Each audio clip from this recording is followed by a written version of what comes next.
Yeah, I thought we could make a start. I mean, people are still arriving, but just to keep on track. Welcome everyone.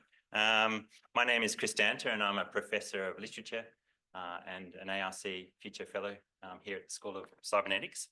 And it's fantastic to see so many people here.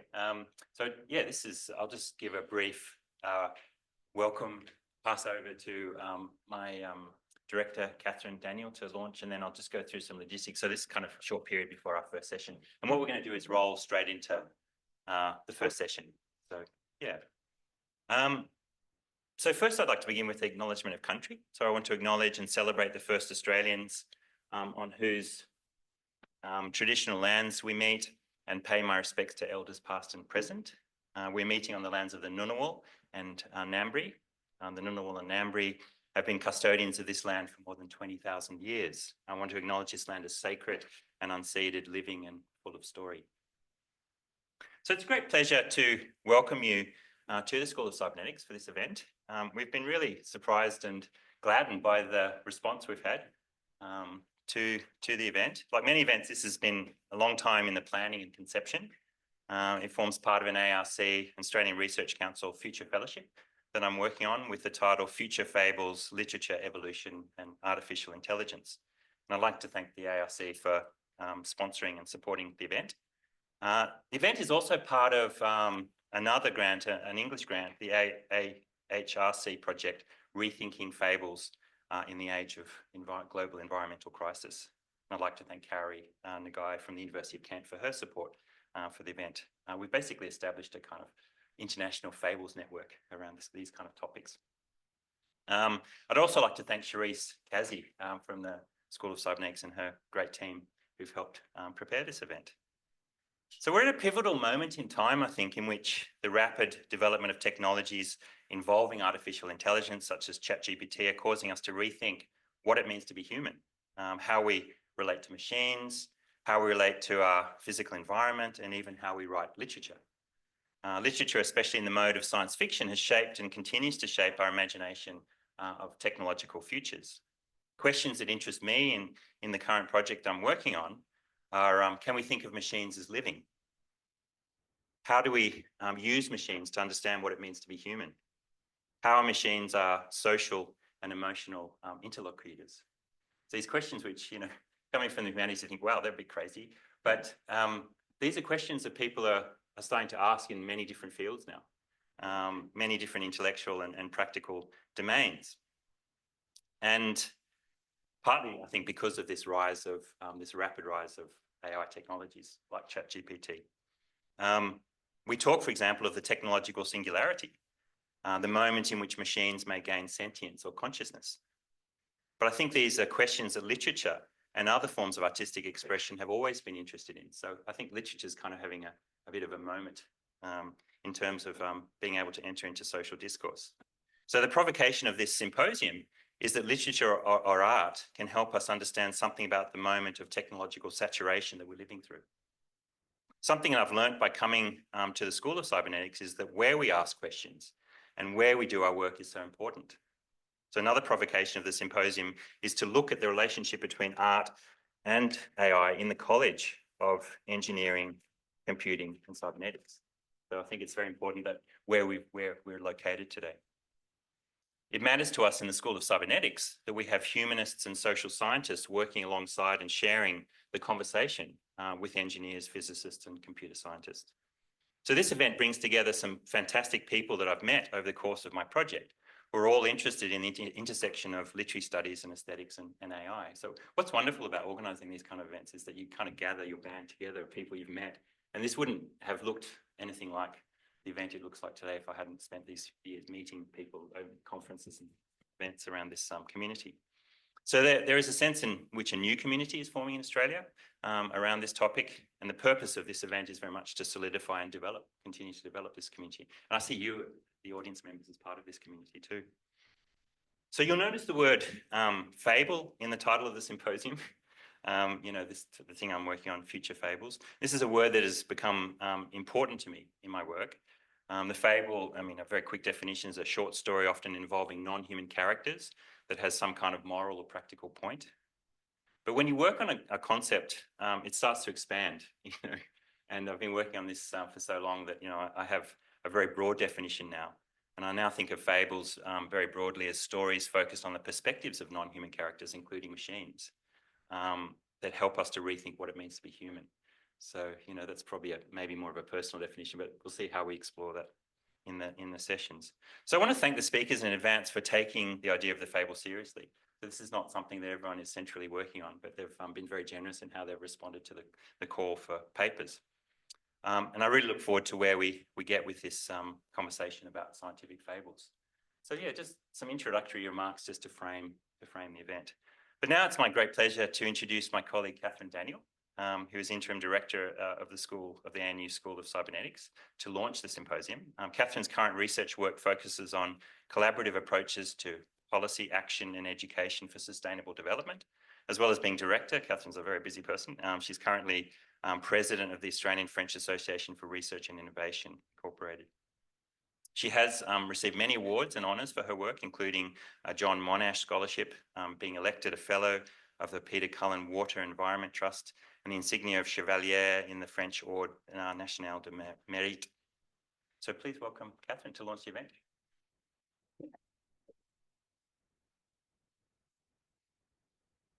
Well, thank you so much, Chris. And it's a real delight to be here and to welcome you all. I would also like to acknowledge that we're here on sacred and unceded land. I would like to pay my respects to elders past and present.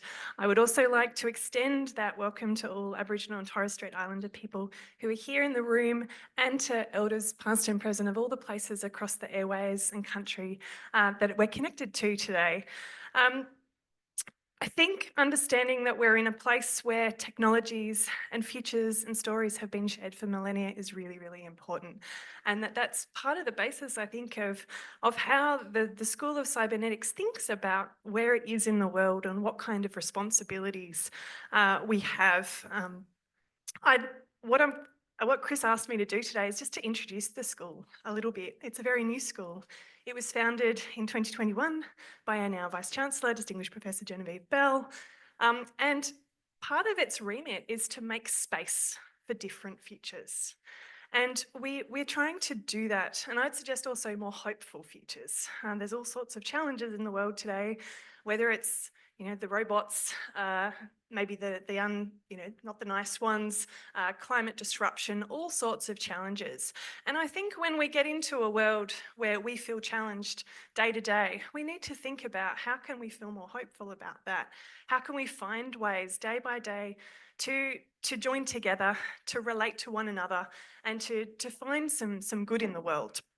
So a lot of what the school does is about thinking about societal transformation, how we do that well, how we think about capability development to do that well, and how we think about policy development for that too.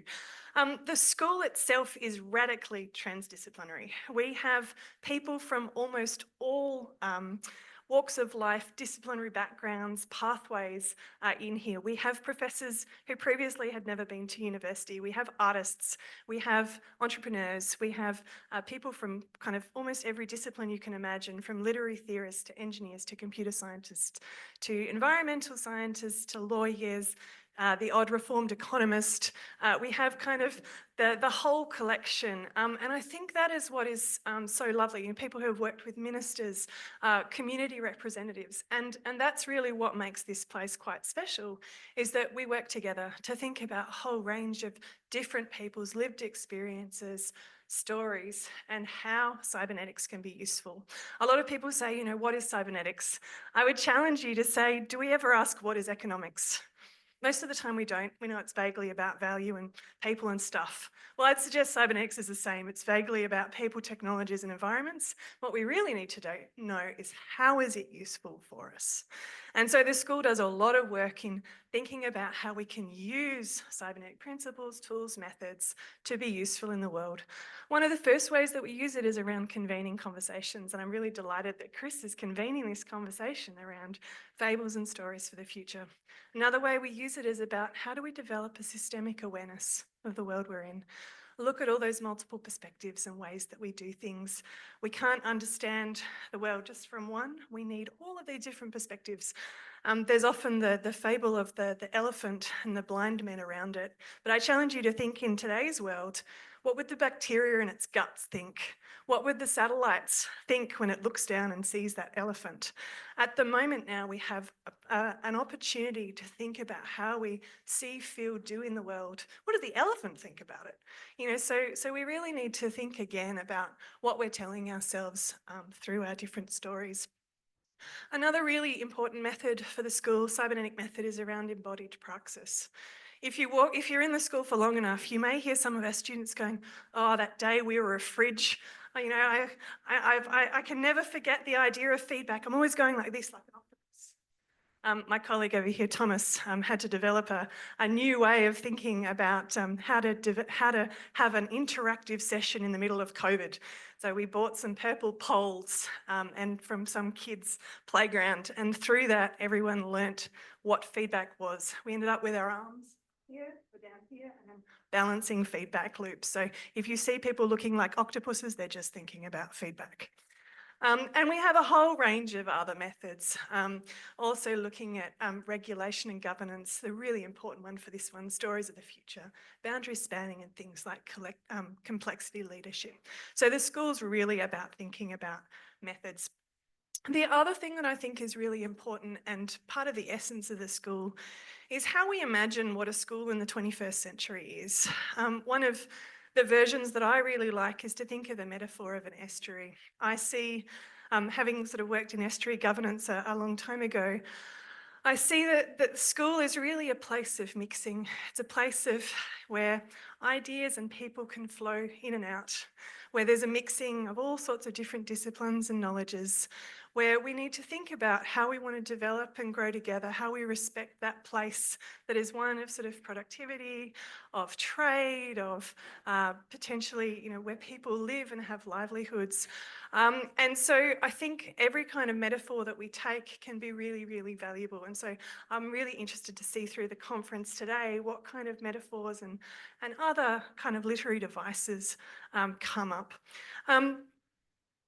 The other part of the school is just, we have a number of different areas. The area that Chris is involved in is our area of cybernetic futures.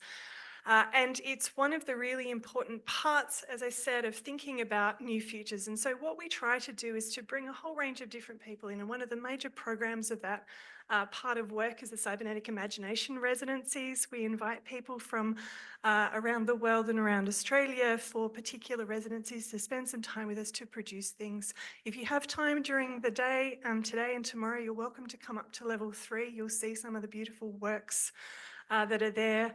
One of our recent residents, Amberlynn Quay-Molina, her work on Indigenous futurisms, there's a great sit-on random excuse generator that you can play with. We find the random excuses are particularly useful, being just across from Parliament. Lots of things that they could be using in question time. So please come and explore some of those and those programs. I think I will leave it there, but I just wanted to invite you. Part of the school is really to make sure that we have a community. And so you're now here with us. We would love it if you continue to be part of this community. Chris is sort of building part of this area, and we're really delighted to see all of the new ideas, literature and other things that we'll be exploring today. So thank you very much, Chris. Thank you very much to all of our participants, both here and online, and to everyone who's going to make this a success. So thank you so much, Chris. Thanks, Catherine. Thanks so much. So what I wanted to do now is I guess the boring stuff. I just wanted to talk a bit about logistics before we start, because it's we've got a little bit of some technological challenges because it's a hybrid event. So I just wanted to talk about a few aspects before we start and I introduce Catherine. So the toilets are just down this corridor. So we have gender neutral toilets on all 3 floors. And today we're going to eat, I think, in the first floor kitchen. So we'll sort of be in this on this floor. Tomorrow we're going to move upstairs to the 2nd level. So we'll do everything on the 2nd level in the innovation space. Evacuation point? I went to a seminar the other day and they mentioned evacuation point. I thought that's a good thing to, is there assembly point? I don't know what you call it, assembly point, if anything happens out there. But I guess, yeah, so the way we'll run sessions, because we've got an online audience and a live audience, we're going to have to use the microphone to ask questions. So what I'll try to do, and chairs will try to do, is we've got a lapel mic, so speakers can have the lapel mic, and we'll have roaming questions. And if we'll see if that works out, because people, I think, can only hear online if we speak through the microphone. So there's a few sort of technical difficulties there, but I think that's all, all that I had to mention. But I think what we'll probably do now is just go straight into the first session, even though we're a bit early. I think, yeah. So it's a great pleasure for me to, do you want to come up, Catherine? Yeah, thanks. Great pleasure to introduce Catherine Gledhill Tucker to you. Something that, I really wanted to do in this event is have some creative responses to the, if you need help, I'll be here. Creative responses to this question of what fables are and what fables are doing in the world. And rather than just the critical, the scientific sort of responses. So it's a great pleasure to have Catherine here. So I came across Catherine's work in the 2022 anthology of First Nations speculative fiction. This all come back now. Catherine has a beautiful piece in this collection called Prodigals of Transference. In this story, which I think is also a poem, Catherine writes about a living machine that connects both to a human narrator and to country. Reading this story really took my breath away. I just wanted to read three poetic snippets from it. So a small screen was given access to your internal parts via a row of electrical connections, piping instructions to make words and shapes from a few coordinated colours. I wove tendrils of cords, cables, copper wire through your mechanical organs. Your silicon heart pulsed like a clock movement. The earth around you started to char, producing its own smoke in ceremony of your first breath. You already contain components of country, rare earth metal, powered your new brain, stripped from the ground and refined by machines, given names like platinum, palladium, neodymium, and given new purpose, storing data and creating movement from magnets. You took the power of the earth and turned it into knowing. So what I love here is that the machine is alive and mechanical at the same time. I think these passages beautifully set the scene for our symposium. It's a piece of technology that is connected to country. So after reading Prodigals of Transference, I wrote to Catherine and asked them if I could teach it in a postgrad seminar and write about it in my project. Catherine was one of the first people I thought of inviting for this event, so I'm very excited that they could make it. So that's the personal sort of introduction now, the more formal one. So Catherine is a Noongar technologist, writer and digital rights activist who has spent the last decade working in the tech industry. So something that is really interesting about this event, we've got people who have both worked in the creative industries and in the tech sector, and I'm fascinated to have that conversation. So what does that mean? How does that make us think about these two areas? They are interested in custodial approaches to data management, interrogating systems of surveillance, and using creative technology to explore coding as a liberatory practice. Always grounded in protocols of caring for country and kin, Catherine's creative practice explores the intersection of activism, futurism, and our relationship with machines. Their poetry has appeared in Cordite, Red Room Poetry, Running Dog, and Best Australian Poems. Their short stories have been published in The Rocks Remain and the Black Speculative Fiction Anthology, which I mentioned before. This all come back now. Catherine is the campaigns and advocacy manager at Digital Rights Watch, where they champion a human rights-based approach to privacy and online safety. They sit on the board of Overland Literary Journal and have worked in an advisory capacity with arts and technology organisations like PICA, ACME, and CSIRO. Catherine is currently working on their first collection of poetry and short fiction, which I can't wait to come out. Yeah. So please welcome Catherine.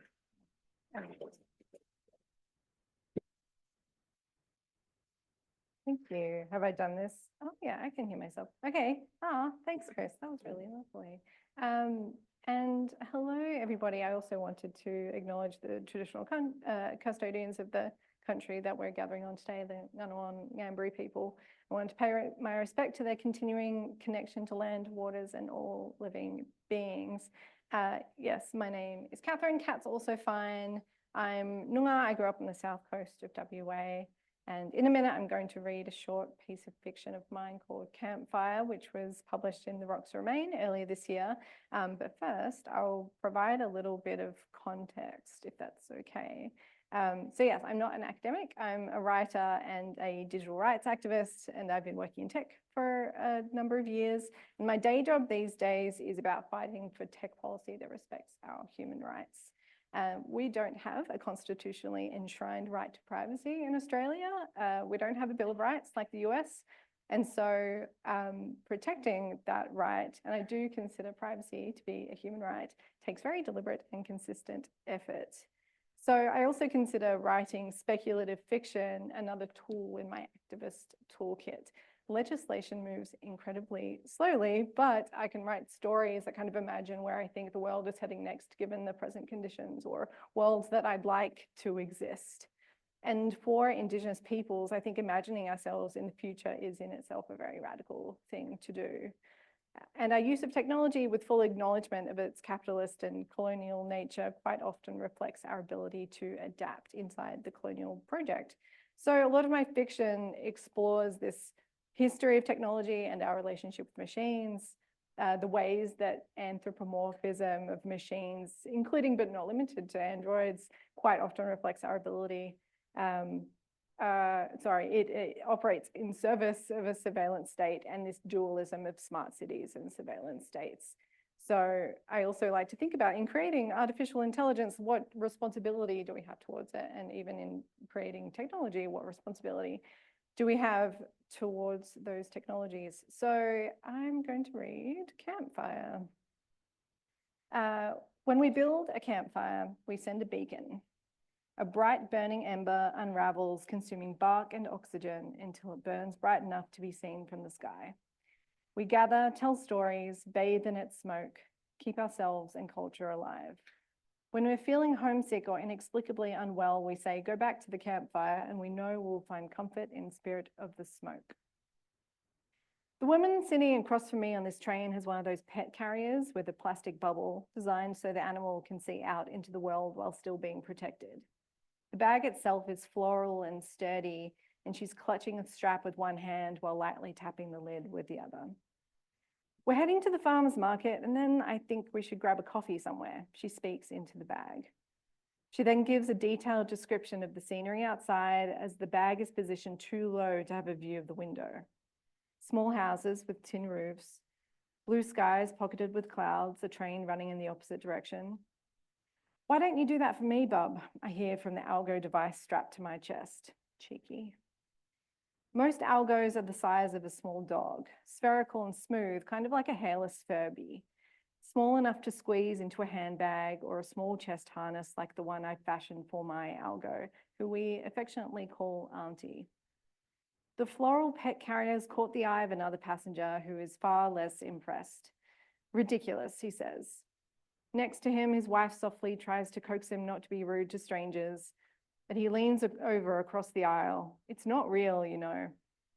I smile sympathetically to the woman as she shuffles the carrier to the other side of her seat. It does look like a pretty comfortable home, I tell her. The man makes more disparaging comments to no one in particular, but loud enough for our section of the train to get an earful of ranting. He says loudly, she's treating it like a child. His wife gets out of her seat to alight the train and tells him again to stop bothering the woman. Unfortunately, this is my stop too. I hold my harness a little more closely as we step onto the platform. Behind us, a train guard picks up the algo the man has left on his seat and hands it back to him.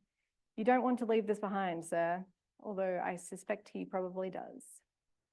Since the Algorithmic Transparency Act was passed, machines with a microprocessor capable of capturing, storing, or analyzing data or generating new inferences based on data must have a physical presence that is not obscured from view of the analyzed subject.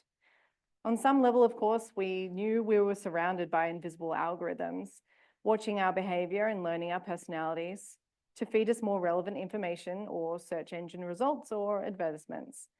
But now that they take a physical form, now that we carry these algorithms around in our bags, talk to them, care for them, their presence is unmissable.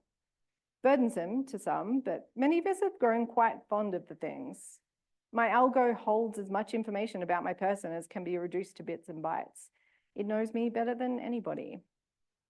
I take mostly back routes from the train station to my apartment. Lush streets lined with jacaranda trees and fewer surveillance cameras, except at one unavoidable intersection. Standing at the pedestrian crossing, I tap the button. I realize this probably does nothing substantial, but it does make me feel like I have some agency despite the traffic light algorithm. I bury my hands into my armpits while I wait for the light to turn green. Hey there, cold hands, where are you headed? I ignore the computer-generated voice coming from the traffic light and wait for the light to turn green. It's a bit of a wait, peak hour here. The traffic light fetches data from the machine on the opposite side of the road to confirm its estimates. Pete, how much longer? Longer than usual because a few impatient drivers have paid the extra subscription fee for shorter red lights on their commute. The traffic light tries to engage me again. Can I connect to your algo? I can try and make this light go faster for you. I decline. I'm in no hurry and I have a habit of opting out whenever I get the chance. While I'm waiting, I catch the traffic light making an attempt at profiling. When I refuse to tell it my date of birth, allegedly so the Department of Infrastructure can wish me a happy birthday, the machine asks prompts to narrow my demographic. Old Simpsons references, a few 90s albums, in which federal election I was first eligible to vote. AI machines are not allowed to connect to people's algos without explicit consent. But there is a gray area around conversationally derived metadata. People are more likely to give up sensitive information if they think they're engaging in a friendly, non-threatening chat, but not everybody agrees as to whether this kind of data collection is manipulative or coercive. The machine struggles to place my ethnicity and runs through a list of European and Middle Eastern countries. I'm from here, I say sharply. Not satisfied with that categorization, the traffic light asks the question I find most loathsome in the world. No, where are you really from? Nyawn, Auntie clicks her tongue in disappointment. I consider jaywalking to escape the electro small talk, but spot public transport guards patrolling the train station on the next street over. Plus, this traffic light has several sensing cameras circled around the top of its post, worn like a heavy bracelet. The act was designed in response to the kind of invisible or obfuscated algorithms popularized by smart cities. Public spaces have become filled with computers designed to enhance the function of a city, but this created new vulnerabilities and concerns. As the cities became more prolific, there was growing public sentiment that being constantly tracked was highly invasive and created a culture of normalized surveillance. People wanted to know what data was being captured, where it was stored, and who had access. Overnight, there was a massive proliferation of new structures set up around the city. Streets were suddenly cluttered with conspicuous cameras and recording devices at every corner. Buildings were haphazardly adorned with gaudy electronics nestled into cornices. These devices had, of course, always been there with an invisible footprint. At first, the mess of new machines were considered an eyesore, but their presence quickly became commonplace, much like charging stations or playground swings. Machines were smothered with graffiti as activists made the most of these new canvases. Dumb city, someone has scratched out the word smart, and evict Big Brother. Technology vendors, initially aggrieved by the idea of opening the black box of marketing algorithms and the burden of compliance, found people wanted to touch, play, and interact with these new additions to the city. Experts in human-centered design relished the opportunity to explore this new field of human and machine interaction and anthropomorphism. CCTV cameras were fixed with oversized, blinking eyes as they surveyed the populace. Smart water fountains greeted you with huggable arms as you filled up your recycled flask, which children loved. Businesses discovered that machines augmented with conversational algorithms had higher rates of interaction and attention duration, and people were generally more sympathetic towards computers with a personality. Quiet spaces were increasingly impossible to find as the city filled with incessant chatter of data-driven conversation. This is why today, in the name of algorithmic transparency, I am getting harassed by a traffic light. Before the transport guards make their way to my corner of the street, the light turns green and I step closer to home. Even though I opt to stay disconnected from public machines, I suspect my algo is responsible for the good fortune. Thanks, Auntie. Erin's in my front door wears a faint scar from the smart lock we removed a few months earlier and replaced with an old brass lock. This now discarded smart lock had a plaid blue suit and tie and would chatter to every passerby in an Irish accent at inconvenient times. Most conversations were innocuous, but one evening, with our ears pressed to the door, we heard one side of a concerning conversation that sounded conspiratorial. Then my housemate and I learned how much information was being sent from our front door to some data warehouse in the United States, and the smart lock had to go. Removal was logistically challenging, and no locksmith was prepared to do the job for fear of breaching algorithm rights. In the end, we took a drill to it and sent the machine to a recycler. Welcome back. My housemate Erin greets us from their room with a well-rested voice. Hi, Auntie. Erin's friendliness is a welcoming change to the AI mess outside. After the smart lock incident, the apartment only has enough Internet of Things devices to not relinquish the quality of life afforded by connected technology. No home assistants, no smart fridge. We tried installing a few self-hosted smart lights, but couldn't overcome the personality conflicts between the devices. Kitchen bulbs wanted bright, cool lights for seeing clearly, and living room lights favored warmer tones. We brought in a technology mediator to audit the electronics installation, but the fundamental incompatibility between models was irreconcilable. After a month of bickering that manifested one evening as rapid brightening and dimming between rooms, the kitchen blew a fuse and went permanently dark. My algo and I are so in sync right now, Erin tells me. From the front door of the apartment, I can see through to the lavender glow of Erin's bedroom where they've been studying at a small melamine desk. Their algo is propped up on an elaborate shrine surrounded by a dozen pink and white crystals, a collection of zines exploring the nature of human-algo relationships, and an inoperative Tamagotchi. Erin leans back in their chair and catches my eye through the bedroom doorway. A tarot reader on TikTok told me this morning that I was about to have a tower moment. I don't know what this means, but they say the word tower with a flash of intensity and apologize in advance for any chaotic behavior over the next couple of days. We discussed dinner plans, and Erin suggests a recipe their algo told them about that involves whipping tofu. I've never tried doing that, but I trust Al's recommendation, Erin says. After dinner, Auntie and I settle into a download ritual. All lights are out and the windows are open to let in the fresh air perfumed by eucalyptus swaying outside my room.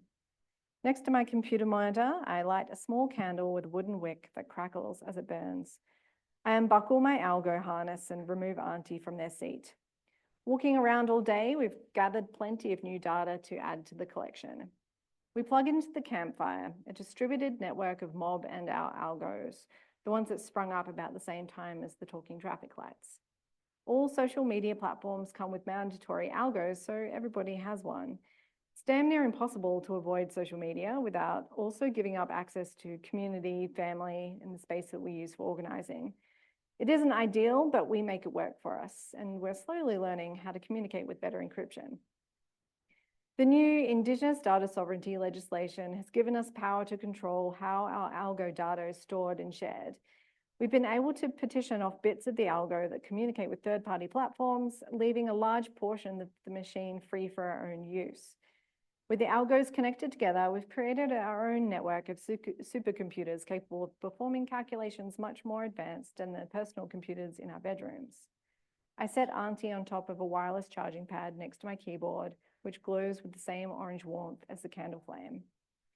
In the voice chat, Cuz is working on a new algorithm to test soil composition on his country. He suspects a nearby gas project is illegally dumping waste into their local water supply. I can prove it too. Cuz uploads a new set of collected data to the campfire and everybody online takes a look. A few other mob have similar data sets from their own country that can be used for comparison. We throw around some ideas for measuring changes over time and consider incorporating satellite telemetry from local climate researchers. By the end of the evening, we've generated new charts and graphs that elicited a few oohs and ahs as we peer further into the data and suggest changes. The improvements made to Cuz's algorithm mean it's now sufficiently advanced to require its own physical holding, so we get started on a 3D model. The design starts off looking like a crude assembly of geometric objects. Then somebody says it could resemble a creature that lives underground since it's working so close with soil. Maybe a burrowing frog, I suggest. The soft legs are a challenge to mock up, but the end result is impressive. A beautiful creature that will be cared for as much as it cares for us. For powering down, Auntie uses our agreed phrase to let me know it's time to turn in. 2 tea bags. Thanks, Bob. Thanks, everyone.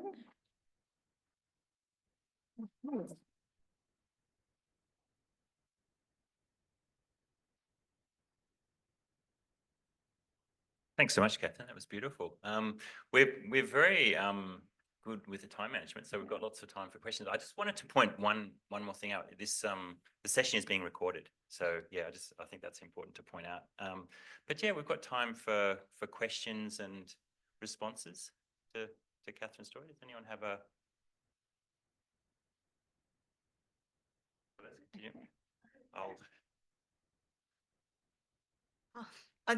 I thought that was amazing. Thank you so much.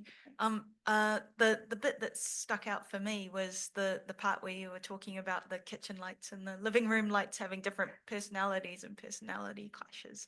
And I was wondering if you because you were talking about mediation, like would that be a person or a tech, like I don't know, a tech algorithm, or I was trying to figure out what that looked like. I imagined it as a person, like these new jobs that kind of spring up every time there's a new piece of technology. It's also kind of like a bullshit job, like mediating between like machines. But yes, I considered it a person. It's just something I hadn't considered before. That was really cool. Thank you. Oh. Judith.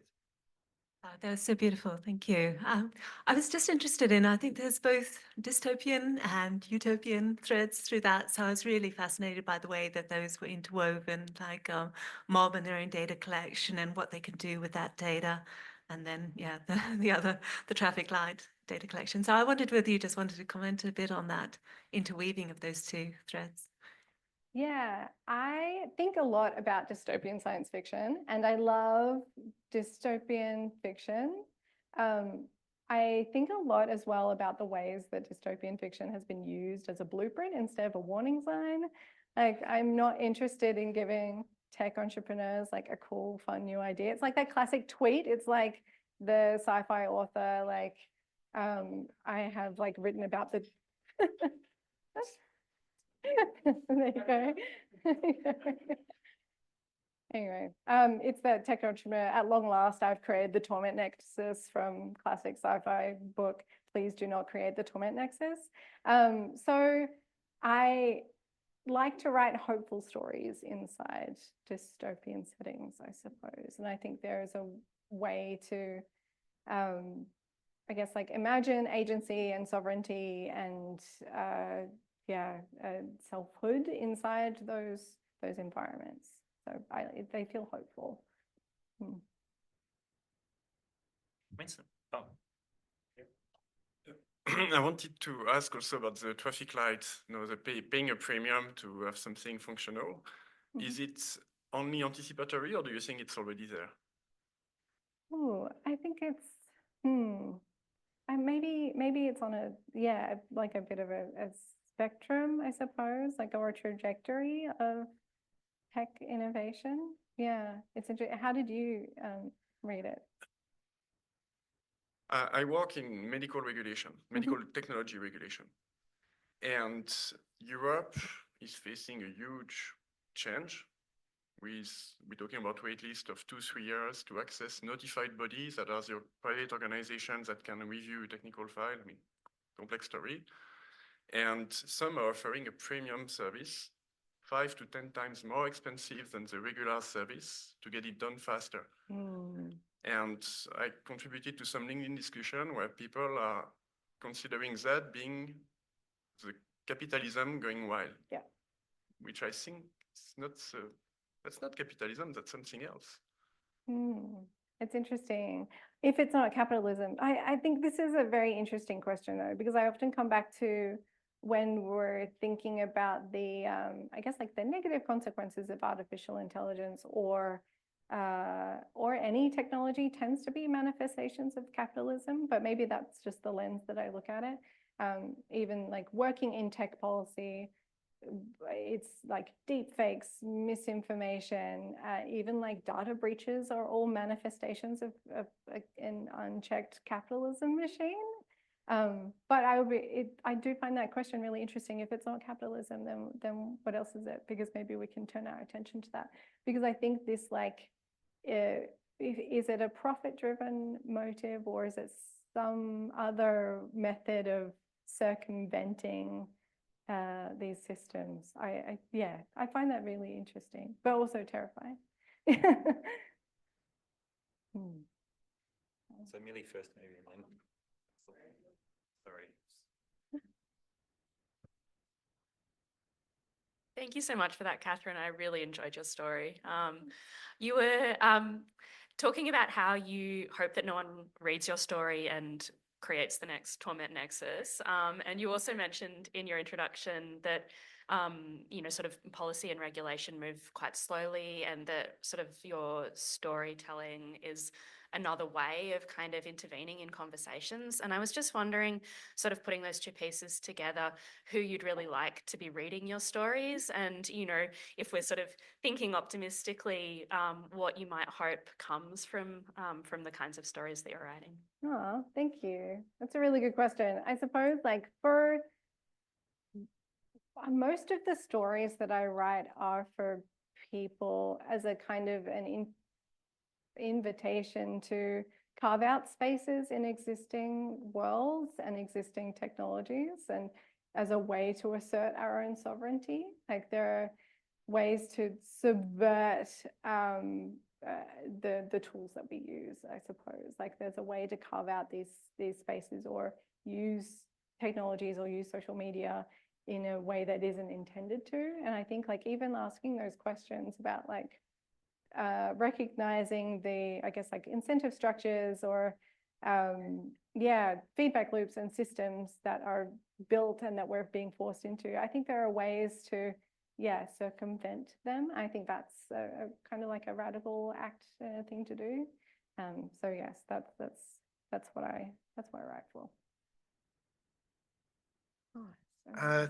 I really love the story. I thought, and yeah, my questions was going to be similar to what Millie just asked, which is about the role of that speculation about particular like policy changes or legislative developments, and then a kind of thought experiment of, you know, what would be the consequences in terms of changes of people's behaviour, changes of the tech companies' behaviour, etc. So I think you've kind of answered that part of the question. But the other thing was also that question about capitalism. And it seems like this shift is, you know, in kind of classic, I presume, like political economy, is like rentier behaviour, where you own the infrastructure and you just charge a tax on people using, say, you know, the classic example is a road, and you just charge a toll on the road, and it doesn't produce anything. It's actually just extracting money from people for something that should be free. So I just wonder if that's sort of part of how you're thinking about this AI economy, which is going to put up these barriers and demand data or information in order to give you access. I think it's really interesting. Like I suppose like a cloud infrastructure operates in that kind of like rentier system. I like to imagine futures that are much more decentralized, I suppose, where individuals, like I'm a big like right to repair and like maker movement fan. I like people being able to build their own machines that are very, very customized. And if we do have smart objects in our home, rather than, you know, sending that data off to a warehouse that's, you know, in another country, and then yeah, just like feeding it into Jeff Bezos' mouth like a baby bird. But it's, I really want to imagine more like self-hosted systems. So it's just not to really like answer your question, but I like to imagine a world that's really flipped on its head, And I think that's very different to the world that we live in now. Yeah. Kat, thank you very much. It's a really lovely way to open this with your beautiful creative imagination and literary work there. So thank you. My question probably builds on some of the ones that we've just heard, and that is in the piece that you've described, it's connected with country, it's connected with humanity and the relationships there, excuse me, as well as the algorithms. I'm curious a little bit about how that, how you see that kind of connecting to your work in the digital advocacy or and rights space. Can you feel that there's a line that's kind of quite closely connected, or do you think it's still quite a big leap from the sort of work you do day to day into your fictional space? Thank you. Thank you. Yeah, sometimes it feels like a big leap and sometimes not at all. Like I think that I've been waiting very patiently for privacy reform in Australia. We were very much hoping that it was imminent, and now we're not so sure. But I think like bold privacy reform would solve a lot, and that could happen very quickly. I know that's like a bit ambitious, and maybe yeah, like we've seen what's happened in the EU, and yeah, swings and roundabouts. But I think a real, like a serious individual right of action in case of a data breach would have huge impacts on how organizations treat, yeah, hoovering up individuals' data. So things like that. I think like even I'm working with the Attorney General's office on like how do we rethink copyright in this world of like artificial intelligence, and how might we expand copyright law with ICIP, Indigenous Cultural Intellectual Property. So I think there are like levers that can be pulled that could have quite a big impact, and I think it happens very slowly until it doesn't, and then it happens very quickly. Yeah.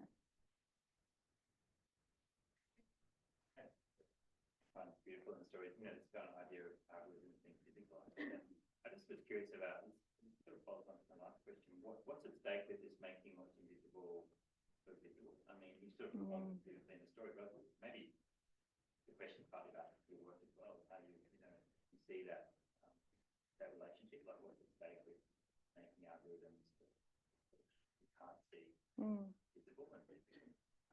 Yeah, well, I think that like deliberate obfuscation of technology and of algorithms works in the favor of most organizations. So I think like that would have a pretty enormous cultural shift, or maybe there would be a bit of a like how that cognitive dissonance reconciles might end up with people just like making their peace with it pretty quickly. Like it's, yeah, it's an interesting, I guess, thought experiment. And then there's the material reality too, like how much material would be required to like make physical, like all of the algorithms around us. It would be enormous. Like maybe the earth would implode on itself. We'll think about that. Yeah.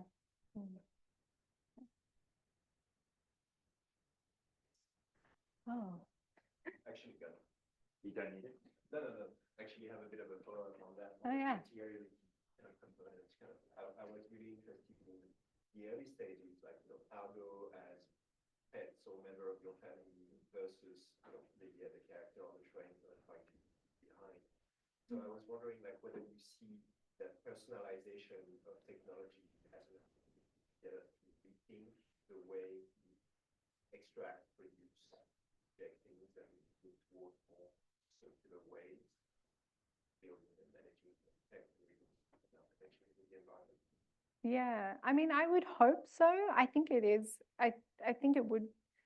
I think technology and AI is a bit of a reflection on how we treat non-human kin or more than human kin. Like it's a reflection on like what are the relationships that we as individuals build with animals, or even like with our own computers that aren't necessarily like a living being. But if I lost my computer, I would be very sad.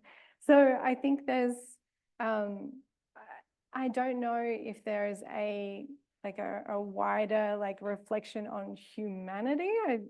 but rather like on an individual level, like how you treat the ethics of yeah, your relationship with non-human kin, I think is reflected in how you approach artificial intelligence, I suppose.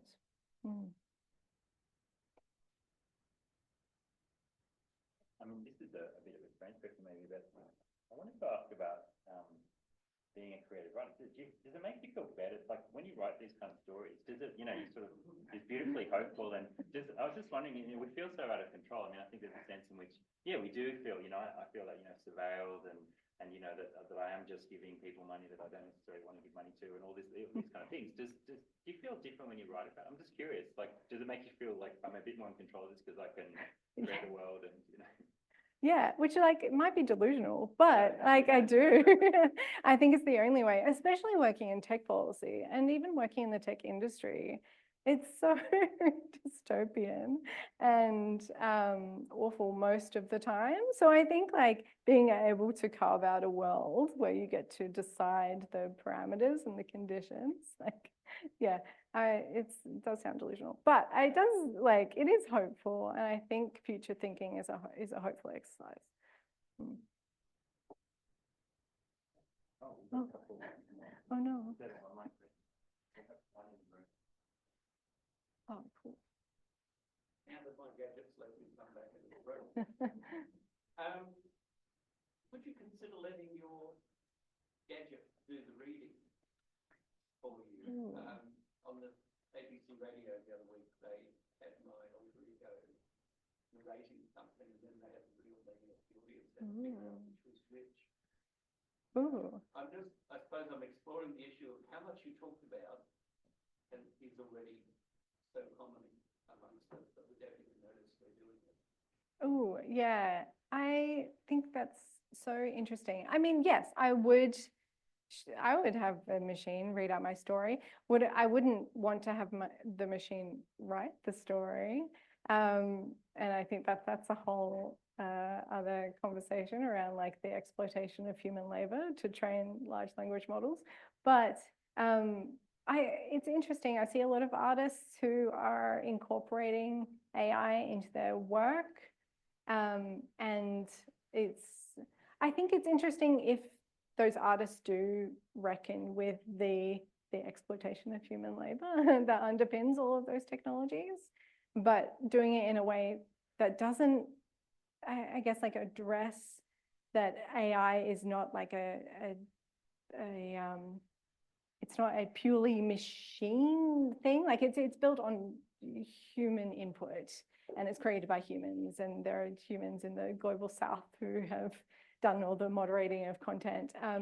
So I think it's interesting. Like I like seeing artists use machines in a way that kind of approaches that materiality and human labor. But yeah, using it as a tool, like I'm a little bit more reluctant to do, like unless it opens up an interesting conversation. Awesome. Yeah. Yes, we've got a comment from online from Graham Wallace, who says, perhaps we ourselves are the fables. Adaptive, transformative, disruptive, generative, communicative, communicable narrative spaces and shared introspective places between truths and histories, resolving to meta-truths or something else vaguely and indeterminately metaphysical. A plausibly necessary veridical absence in self and in the self-propagating stories that inhibit us, every bit as much as we inhabit them. Communication is grounded, constructive self-contradiction, ... and it perhaps only ever could be. So a little bit of a comment there rather than a question, but Great, wrap it up. yeah, Kat, maybe if you wanted to comment on people as the fables. That's really interesting. I hadn't considered people as fables, and maybe I'll let that be the final word. I think that's quite interesting. Yeah, I think that was a lovely, Yeah. sort of a very poetic wrap up, wasn't it? Yeah. But thanks so much to Kat for a very hopeful and provocative story. So thanks, and for your time. Answer your question. Thank you. Just one announcement I forgot to make as well. Unfortunately, Cheryl Vint is unable to talk tomorrow morning. She's been caught up in the aftermath of that, global outage last week. And but what we're going to do is we're going to run a roundtable on challenges and opportunities of working in this space. So I thought that was a beautiful introduction as well to that. So please come along to the first session tomorrow. And we're hoping to have a discussion like this, a very much audience focused and panel focused discussion on some of these really these areas that we've already talked about in this question time. So yeah, it's a nice setup for that.